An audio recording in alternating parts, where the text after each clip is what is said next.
In this video, we're going to talk about box plots. This is the last graph that I need to teach you for this course. We're going to use a lot of these graphs through the semester, the box plot especially, because this is such a great graph for quantitative data. Another name for the box plot is the box and whisker plot. I will explain why as soon as we do the graph. It will make sense, I promise. So let's take this data set. Remember when we talked about quartiles and the 5-number summary, I gave you these numbers.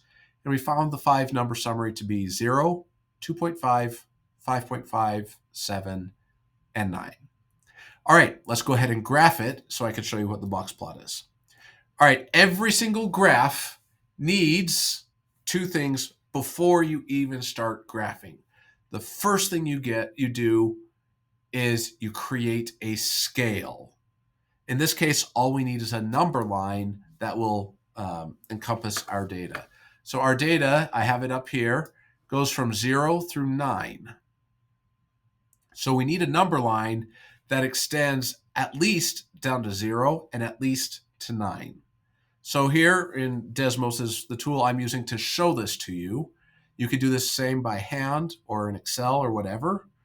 But in Desmos, I definitely have 0 and 9, and my number line extends from there. Maybe if you're doing this by hand, your number line only goes from 0 to 10. That would be just fine. That's not a problem at all. Okay, so that's the first thing that every graph must have before you even start graphing. The second thing you need is a label. What is it that you're going to be graphing? Now, if you are measuring, say, heart rates, you would want a label that says heart rates and then how is it measured? Beats per minute. If this is a number of maximum speeds of cars, then the label would be maximum speed and then a label of miles per hour, something like that. You need a good label. This is just a random data set. So I'm just going to leave it as a generic label and say this is a box plot of our data set. Okay, good. Now I've got my scale and my label. Let's do the graphing.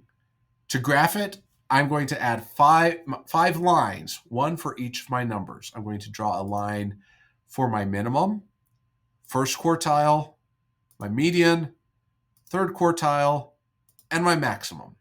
Make sure that these lines are placed in the right place on your number line. That's why you have the number line, is so that we can see the distribution of the data.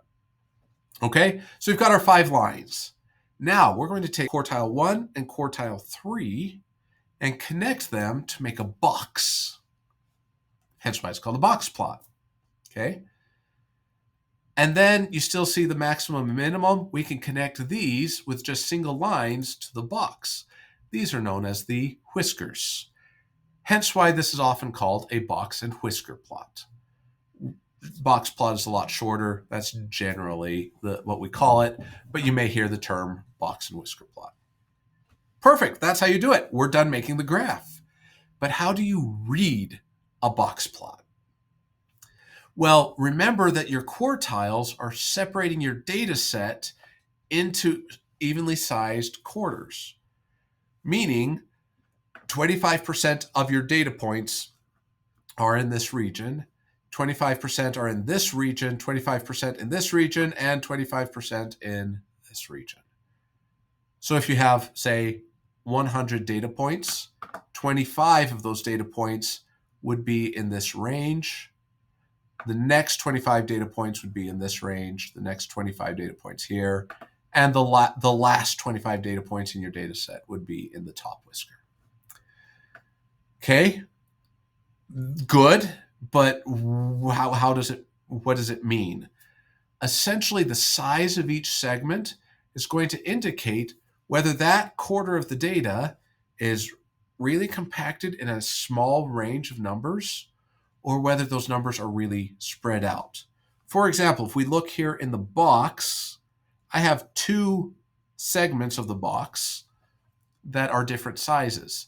The left segment, this is the second quarter of my data.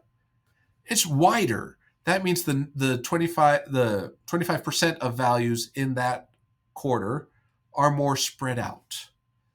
Whereas this segment of the box, that 25% of our data is more compressed and more, they lie in a smaller range of numbers. Let me show this to you again with another graph. Let me come back here. Remember that in our 5-number summary video, I gave you this example and challenged you to find the 5-number summary on your own. These were the 5 numbers that we got from that experiment. All right. I've copied those here. I've saved them as a different data set, but in order to make it easier, I'm just going to rename this as A. Then it will automatically graph it for me. I just need to move over to it. Now let me just change my axes a little bit here. I'll go 18 to 26. That will work. All right. So now here's the box plot of that data set. Notice something interesting. The first 2 segments of this box plot are very, very narrow. They are those ranges are very small. So the first 25% of my data are pretty well compact. They're not spread out very much. The second quarter of my data are compact even more. The third quarter of my data is more spread out. The last quarter of my data is even more spread out. Since we talked about histograms before, I'm going to actually throw in a histogram of data set A. That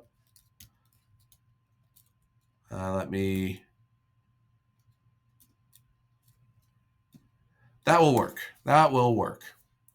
There is a histogram of our data set. You know what? I'm just going to not worry about it right now. A lot of my data is more compacted here on the left side of the distribution and more spread out on the right. This is a left skewed data set. All right, maybe, yeah, this might be a better view here. There we go. That's actually not a bad view at all right there. You have a peak somewhere around 22 with a little bit of data on the left, but more spread out on the right. I'm sorry, did I say this was a left skewed data set? I apologize. This would be a right skewed data set because the tail on the right is pulled out. The mean and the median will be skewed to the right. So this is a right skewed data set. So we can see that from this box plot.